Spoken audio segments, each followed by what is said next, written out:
sambil tersenyum. Senyumnya yang ikhlas, ya. Senyum tuh yang ikhlas. Kalau senyumnya belum ikhlas, nanti nggak cepat berkelimpahan, ya. Nah, ya, oke Bapak Ibu, terima kasih. Saya Ihsanuddin. Saya akan melanjutkan saja tadi apa yang sudah Ibu sampaikan. Bersama-sama Bapak Ibu semua membangun kelimpahan, membangun kebermanfaatan supaya hidup kita berlimpah, tapi seiring kelimpahan terjadi harus semakin banyak manfaat. Kalau kelimpahan terjadi nggak ada manfaat, itu namanya dilulu Bapak Ibu. Itu namanya apa? Istidrot bahasa Islamnya, bahasa ustadznya Kang Solikin, ya. Penglulu. Jadi kalau dilulu nanti kita tambah diberi, tambah nggak sadar, tambah diberi, tambah tidak baik, tambah diberi, tambah pelit, tambah diberi, tambah serakah. Ya, tepuk tangan tuh Bapak Ibu semua. Ya, oke Bapak Ibu. Ya, tadi Ibu menerangkan bagaimana agar kita punya hubungan baik dengan Tuhan, ya. Karena Tuhan itu yang tidak pernah tidak memberi satu detik pun terhadap Bapak Ibu, terhadap hidup kita. Tuhan itu memberinya setiap saat, tidak pernah jeda. Kalau Bapak Ibu merasa Tuhan belum memberi, maka muncul apa? Meminta. Benar nggak? Meminta itu karena merasa belum diberi. Padahal Tuhan memberinya setiap detik, setiap saat tanpa jeda. Yang jaga jantung kita siapa Bapak Ibu? Tuhan. Yang memberikan nafas setiap detik, setiap saat siapa? Tuhan. Baru sadar sekarang. Nah, maka coba lihatlah apa yang ada di dalam diri kita. Ya, Tuhan itu bisa kita rasakan setiap detik, setiap saat. Kehadirannya setiap detik, setiap saat. Kalau Bapak Ibu bernafas, ingat Tuhan. Itu loh Tuhan Bapak Ibu. Kalau Bapak Ibu jantungnya berdetak, ingat Tuhan. Kalau Bapak Ibu bisa datang ke sini, ingatlah Tuhan yang memberikan kesehatan dan mengizinkan semuanya. Tapi yang hari ini datang dan baru datang hari ini, padahal kenalnya sudah lama, ada nggak di sini? Ada. Apakah ini termasuk orang-orang yang angel tuturane? Atau memang waktunya kita memang baru dikasih hari ini, ya? Semuanya adalah perjalanan, tidak ada yang salah. Yang salah itu kalau kita nggak mau belajar. Kalau kita sudah merasa benar, kalau kita sudah merasa pintar, kalau kita sudah merasa mampu, paling benar sehingga mudah menyalahkan orang lain, itu yang salah. Tapi kalau kita siap belajar dimanapun, kapanpun, maka itu benar Bapak Ibu. Karena dengan terus belajar, maka kita akan jadi orang yang pintar, itu namanya. Pintar, cerdas, nanti pasti berkelimpahan. Nah, Bapak Ibu, bagaimana caranya membangun hubungan baik dengan Tuhan? Sadari dulu bahwa satu Tuhan itu maha baik. Benar nggak? Ya, Bapak Ibu kan nggak pernah pesen tuh, aku pengen hidup Tuhan, tiba-tiba sudah dikasihkan, diizinkan datang ke sini. Aku pengen nafas, dengan otomatis nafas itu sudah Tuhan berikan. Aku pengen jantungnya berdetak, kan nggak di setting Bapak Ibu, kan nggak upayakan oleh Bapak Ibu. Ya, tapi sadari dulu bahwa Tuhan maha baik. Kalau Tuhan maha baik berarti memberinya selalu yang terbaik. Kalau Tuhan sudah memberi yang terbaik, perlu nggak protes? Ayo, tapi kenapa masih memble kata Bapak? Masih banyak nangis, ya. Karena apa? Ya itu tadi Bapak Ibu, belum menganggap Tuhan selalu memberi yang terbaik. Tapi kalau Bapak Ibu sudah sadari bahwa Tuhan selalu memberi yang terbaik, Bapak Ibu akan terima. Tadi kan Ibu bilang, Bu Bos bilang menerima, terima saja. Karena di dalam menerima itu ternyata kita sudah dengan otomatis bersyukur Bapak Ibu. Tidak protes. Tidak malah Tuhan dimarah-marahi, disalah-salahke. Kurang apa saya? Tahajud sudah setiap malam. Doa 21 hari sudah tamat 9 kali. Sudah lulus 9 kali bahkan. Nah, ternyata Bapak Ibu bukan hanya butuh gerakan, bukan hanya butuh omelan gitu ya. Tapi Tuhan butuh keseriusan secara hati. Saat Bapak Ibu mengucap, ya Allah atau Tuhan, hari ini aku bahagia dan mengucap syukur. Rasakan betul coba. Banyak hal yang belum mampu kita syukuri. Bahkan bernafas hari ini aja lupa terhadap Tuhan. Langsung nih yang podo lali karo Gusti Allah nih.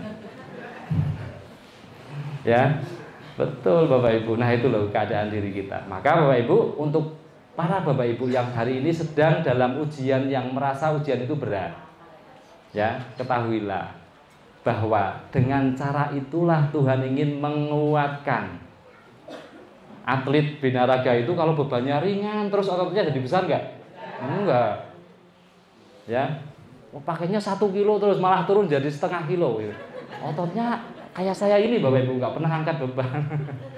Tapi ketika Bapak Ibu ada sesuatu yang dirasa Bapak Ibu berat dalam hidup, itu sebetulnya Tuhan sedang ingin menguatkan Bapak Ibu.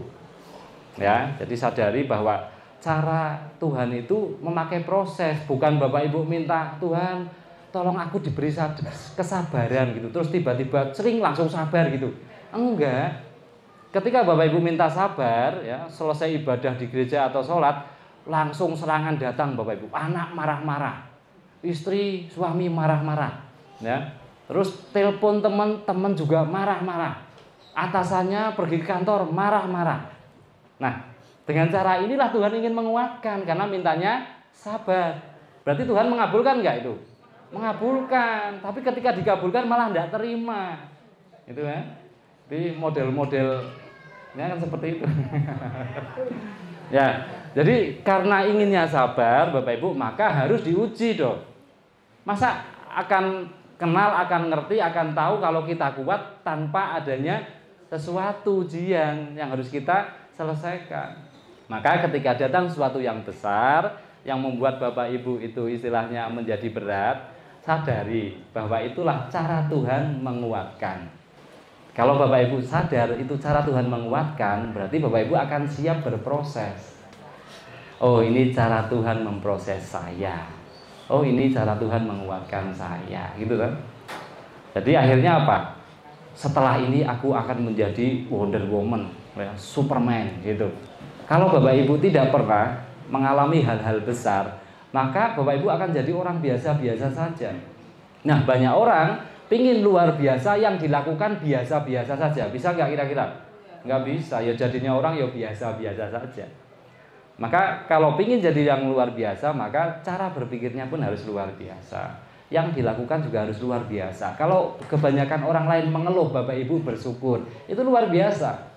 Kalau kebanyakan orang itu meminta, Bapak Ibu tinggal terima kasih terhadap Tuhan. Itu luar biasa Bapak Ibu. Maka carilah pola-pola yang berbeda, yang lebih tinggi derajatnya.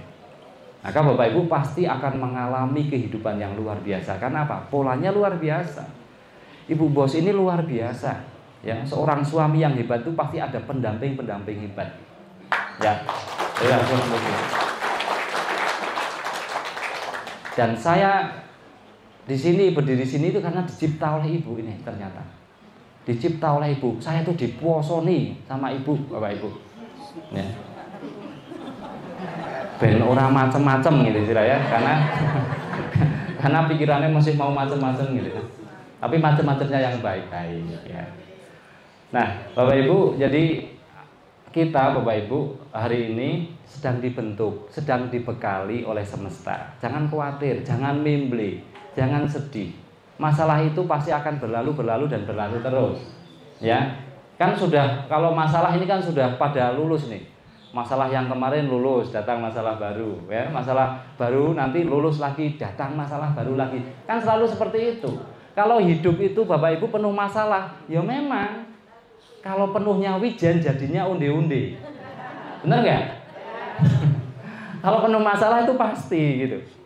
Nah, jangan memilih aku tak wijen, wae penuh nanti malah dimplok ya. Jadi onde-onde Bapak Ibu. Nah, maka sadari bahwa masalah itulah cara Tuhan mendidik, cara Tuhan mendewasakan, cara Tuhan menguatkan, cara Tuhan membuat kita naik kelas, naik level. Gitu terus. Pokoknya sadari itu. Masalah berat berarti saya akan diberikan hadiah yang luar biasa besar. Itu lebih enak seperti itu daripada mengapa ini terjadi Tuhan. Aku nggak terima. Ya. Harusnya nggak gini. Pokoknya saya nggak terima lah. Itu akar PDW gitu. Itu kan PDW Bapak Ibu. Nah, karena yang Tuhan ciptakan itu tadi yang terbaik. Tapi jenengan itu menangkapnya ini nggak baik sehingga jadi masalah karena jenengan yang menganggap sendiri gitu loh. Nah, pikiran ini produk kita Bapak Ibu. Yang Tuhan ciptakan itu otak. Pikiran terbentuk dari kebiasaan. Itu pikiran. Otak dengan pikiran beda. Yang otak tuh yang fisik, pikiran itu hasil produk dari otak. Nah, otak ini, pikiran ini Bapak Ibu terbentuk dari kebiasaan sejak kecil. Jenengan sudah ketika anak meminta uang jajan, ya Pak atau Pak Bu minta uangnya, ngerti oleh boleh duitnya susah. Weh, itu sudah memasukkan program itu. Hidup itu penuh perjuangan, benar nggak? Gitu. Jadi anak-anak kita sudah terbiasa diajarkan gitu, sehingga nanti ketika masa dewasanya dia itu nyulek duit jadi susah tenang, ya. Terus hidupnya penuh dengan perjuangan, hasilnya nggak ada. Ini saya guyu-guyu katanya pengalaman gitu. Termasuk saya. Termasuk saya. Tapi sekarang kita sepakat hari ini kita tobat, ya. Tobat. Jangan pakai pola yang lama. Kalau kita nggak tobat Bapak Ibu, ya terus seperti itu terus. Maka satu, sadari bahwa Tuhan itu maha baik, selalu memberi yang terbaik. Jadi yang kita terima setiap detik, setiap saat itu selalu kebaikannya Tuhan. Kenapa jadi masalah? Karena kita responnya salah. Kayak anak kecil itu loh, sedang mainannya membahayakan direbut orang tua, tapi nggak terima, nangis, orang tua jahat merampas mainan saya gitu. Ya toh, padahal mainannya pisau atau cutter yang sangat tajam, kan potensi melukai, membahayakan dirinya. Nah terus diambil sama orang tuanya, tapi dia nggak terima. Padahal orang tua sudah menyiapkan mainan yang lebih baik. Nah kita nampaknya masih jadi anak-anak yang seperti itu. Ketika diambil, ya kita, wah Tuhan nggak adil, ya semesta jahat, nggak adil dan lain sebagainya. Enggak Bapak Ibu, diambil karena pasti kita ada kesalahan, ya. Jadi jangan menganggap bahwa Tuhan satu menyiksa, menghukum, mengazab, itu nggak ada. Tuhan itu punyanya hanya kasih sayang. Kenapa menjadi masalah? Karena Bapak Ibu nggak terima. Masalah datang, Bapak Ibu terima dengan baik, jadi masalah enggak? Enggak. Nah itu sudah tahu jawabannya sebenarnya. Jadi menjadi masalah karena kita nggak terima. Nah tadi Ibu mengatakan bahwa hidup itu kita belajar dan belajar, memperbaiki hubungan baik dengan Tuhan. Memperbaiki hubungan baik dengan Tuhan itu Bapak Ibu tahu bahwa Tuhan itu baik, Tuhan itu punya sifat pemaaf, Tuhan itu punya sifat bijaksana, punya sifat yang adil, punya sifat yang maha kasih sayang, maha segala-galanya itu tadi. Maka kalau memperbaiki hubungan baik dengan Tuhan berarti Bapak Ibu menerapkan sifat-sifat itu tadi. Itulah cara Bapak Ibu memperbaiki hubungan baik dengan Tuhan. Bukan hanya pergi ke gereja, bukan hanya sholat 5 waktu. Sholat 5 waktu ini nggak pernah kendat, tapi kelakuannya sepodo, maksudnya piye kan? Berarti Bapak Ibu di dalam sholat itu nggak ketemu siapa-siapa, nggak ketemu siapa-siapa. Kalau setelah sholat itu nggak ada pencerahan, nggak ada kebahagiaan, nggak ada hati yang berbeda, yang penuh rasa syukur. Berarti sholatnya tadi itu karena takut disiksa, ya kan? Aku bener disiksa rak sholat, gitu ya. Karena takut, ya. Jadi memang harus nanti lebih intens lagi mungkin di kelas-kelas premiumnya Bapak gitu ya. Maka Bapak Ibu harus belajar bagaimana caranya mengenal Tuhan. Mengenal Tuhan itu tahu, nanti akan tahu apa yang dimau Tuhan dalam hidup. Yang mau dimau Tuhan itu Bapak Ibu selamat pastinya. Yang dimau Tuhan itu pasti Bapak itu menjadi orang yang manfaat bagi orang lain, berkelimpahan gitu ya. Itu yang dimau Tuhan. Kalau kita sudah tahu bahwa Tuhan itu selalu memberi yang terbaik, maka sekarang mulai hidup yang tidak protes, hidup yang tidak menolak, hidup yang menerima apa adanya, gitu ya. Hidup yang penuh kasih, hidup yang penuh rasa maaf, hidup yang penuh rasa syukur. Itu Bapak Ibu. Siap enggak nih? Siap. Jangan bilang siap loh. Besok maju ke Pak Niko membeli lagi, Pak, rumah saya, Pak. Ya. Ya jadi pahami bahwa masalah itu Tuhan sedang membuat sebuah metode, sebuah cara untuk menguatkan kita, ya. Kalau tidak ada masalah kita nggak akan pernah tahu kuat atau tidaknya kita. Maka Bapak Ibu bersyukur justru dengan masalah ini saya akan dikuatkan. Masalah ini kan sementara saja, nanti hasilnya luar biasa. Bapak bilang gini Bapak Ibu, kalau kita sedang dalam masalah ibarat kita sedang berada di jalan yang berlubang, penuh lumpur, ya. Airnya banyak di situ, otomatis kita nggak bisa jalan cepet-cepet Bapak Ibu. Karena kalau jalan cepet gejeglong meneh, jatuh lagi gitu ya. Maka pelan-pelan meniti jalan itu, tapi terus berjalan, jangan berhenti. Kalau berhenti ya akan di situ terus. Tapi kalau terus berjalan walaupun pelan akan sampai kepada jalan yang tidak berlumpur. Akan sampai kepada jalan yang indah, yang lapang, penuh bunga-bunga, yang luas, yang tidak rusak gitu. Maka terus berjalan. Karena hidup itu harus memakai proses, tidak bisa bim salah bim. Yang bisa bim salah bim tuh sinten? Master Tarno. Master Tarno ya. Maka kalau pingin bim salah bim datangnya ke Purwokerto. Master Tarno, tolong Master Tarno gitu. Nanti Master Tarno akan bilang bim salah bim jadi apa? Maka jadi ya. Kalau Bapak Ibu datang ke sini harus siap berproses ya. Karena hidup itu berproses.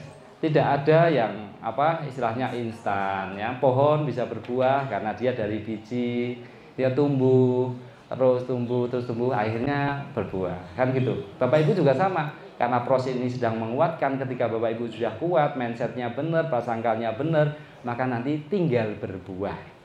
Berbuahnya pasti manis, berbuahnya pasti membahagiakan, berbuahnya pasti membuat banyak orang lain bahagia dan memberi manfaat. Ya, gitu ya. Nah, Bapak Ibu, cara mengenal Tuhan yang sederhana seperti itu. Pahami bahwa Tuhan Maha Baik dan jangan punya prasangka yang buruk terhadap Tuhan. Kalau sedang terjadi sesuatu, oh Tuhan Maha Baik, tapi yang datang itu kok enggak saya inginkan ya. Yang datang itu tidak mengenakan hati. Maka yang dirubah bukan yang di luar, tapi yang dirubah yang di dalam, supaya mampu menerima, supaya mampu bahwa itu sudut pandangnya berubah menjadi berkah. Oh ini bukan masalah, oh ini berkah. Karena kalau Bapak Ibu yang di dalam tidak pernah berubah, yang di luar tidak akan pernah berubah. Kalau yang di dalam tidak pernah bergeser untuk berkesadaran, yang di luar tidak akan pernah bergeser menjadi apa-apa. Maka kalau ingin mengubah hidup kita yang di luar ini, ubah yang di dalam. Karena yang namanya hidup itu dari dalam keluar Bapak Ibu. Itu bertumbuh. Hidup itu kan harus ada pertumbuhan. Tapi kalau mati, kita mengandalkan yang dari luar ke dalam. Jadi ketemu orang itu mentalnya miskin. Aku harap entuk apa ya? Aku bisa entuk apa? Tak iso tak manfaat ke apa? Itu mental miskin Bapak Ibu. Tapi setiap ketemu orang, ayo kita belajar. Aku bisa memberi apa? Aku bisa bermanfaat apa? Aku bisa berkontribusi apa? Aku bisa menolong, membantu apa? Inilah yang hidup. Nah kalau Bapak Ibu itu lakukan itu, maka kenyamanan hidup luar biasa. Orang akan tersenyum semua ketemu Bapak Ibu. Orang akan dapat manfaatnya ketemu Bapak Ibu. Dan itu akan terus berjalan sehingga Bapak Ibu menjadi manusia-manusia yang dirindukan kehadirannya di setiap sudut-sudut bumi. Ya, itu Bapak Ibu.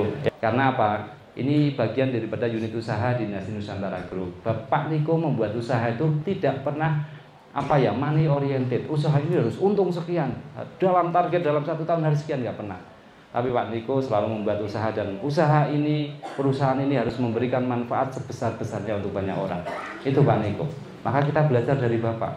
Hidup ini satu kuncinya, harus memberi manfaat. Karena sebaik-baik manusia, manusia yang bermanfaat. Oke. Jadi kalau Bapak bilang kesadaran, sadaro, maksudnya itu biar Tuhan itu cinta. Karena apa?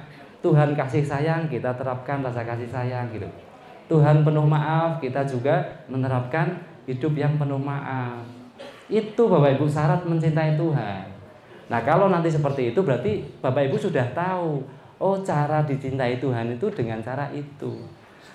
Tuhan itu suci, Tuhan itu mulia, Tuhan itu baik, Tuhan itu penuh kasih. Maka yang tidak serupa dengan itu pasti tertolak, pasti susah. Tuhan mengajarkan memberi tanpa tendensi, sementara kita mengajarkan melakukan memberinya tendensi. Beda enggak? Beda. Semesta mengajarkan memberinya tidak untuk dibalas, diberi, tapi kita memberinya karena ingin dibalas. Beda enggak? Beda. Maka yang seperti itu pasti tertolak. Pasti tertolak. Karena yang diajarkan semesta bukan itu. Kenapa Bapak pakai kata menabur, bukan nabung? Karena menabur itu yang diajarkan oleh semesta. Sedangkan menabung berlawanan dengan semesta, gitu loh. Maka menabur itu Bapak Ibu niati. Jangan hanya nabur 1.200.000 pengen dapat 100, enggak itu. Itu pasti enggak usah diharapkan. Tapi Bapak Ibu latihan menabur saya, yaitu adalah ikrar pribadi saya. Ikrar hati saya terhadap Tuhan.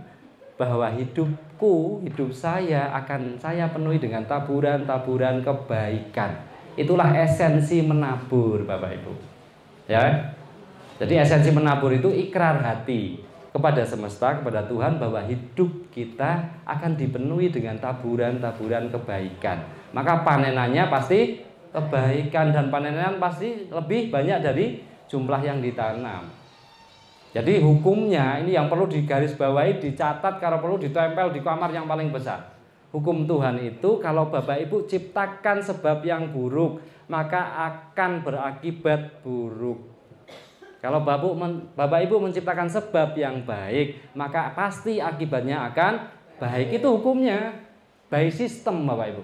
Tidak disiksa. Tuhan kober-kober nyiksa siji-siji, tak siksa sing ndi yo, malah lali sing mburi mau. Enggak gitu, Bapak Ibu. Tapi semuanya sudah by system. Kalau Bapak Ibu ciptakan sebab yang buruk, maka akibatnya pasti buruk. Ingat-ingat. Berarti kalau hari ini kita seperti apapun hidup kita, ini hasil ciptaan kita masa lalu. Ya, Bapak bilang, le, nduk, nger, kuwi akibat perbuatanmu di masa lalu. Itu adalah konsekuensimu di masa lalu. Sehingga akibatnya hari ini. Kalau sudah tahu hukumnya, berarti yang akan kita cipta di masa depan apa? Kelimpahan, kebahagiaan, kebermanfaatan misalkan. Tinggal dicipta. Jangan memble lagi, jangan membawa cerita pedih masa lalu, kegagalan masa lalu untuk mencipta masa depan. Nanti jadinya seperti masa lalu lagi. Maka Bapak bilang apa? Masa lalu adalah sampah. Tinggalkan sampah-sampah itu. Sekarang ngambilnya mutiara, emas, berlian, ya, yang berharga untuk dibawa ke masa depan. Yang kita miliki itu hari ini, Bapak Ibu. Yang kita miliki itu detik ini. Besok yakin nggak sampai besok? Kan belum, nggak ada yang tahu. Sekarang bayar, besok gratis. Besoknya ada nggak? Nggak ada, karena bayar terus. Oh, ternyata besok nggak ada gitu, baru sadar. Karena datang lagi tulisannya sekarang bayar, besok gratis. Nah, sekarang terus. Maka betul Bapak Ibu, jangan hidup di masa lalu, jangan hidup di masa depan. Tapi hadirlah hari ini. Kenapa Bapak Ibu sedih? Kenapa Bapak Ibu takut, kecewa? Karena hidupnya di masa lalu. Kalau dulu saya nggak gini, kalau dulu saya nggak manut orang itu, kalau dulu saya nggak investasi bodong. Itu karena Bapak Ibu apa? Hidup di masa lalu gitu. Jadi sudah ada di saat ini malah ingin kembali ke masa lalu. Jadi sedih, jadi kecewa gitu. Terus hidup masa depan apa? Wah, nanti gimana ya? Padahal rumah saya sudah mau dilelang. Nah, padahal sudah ditulisi. Ini hidup di masa depan. Ketakutan, kekhawatiran. Maka hadirlah di sini saat ini sekarang. Terima saat ini sekarang, lakukan yang terbaik hari ini, saat ini sekarang. Bisa bersyukur sebanyak-banyaknya, bersyukurlah. Ketemu dengan siapapun, ambillah pelajarannya. Karena hidup ini kuliah terus.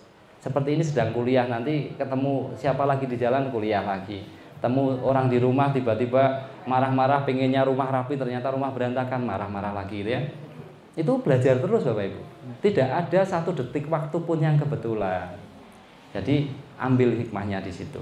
Ya, jadi ini cara mengenal Tuhan dengan cara yang sederhana, universal ya.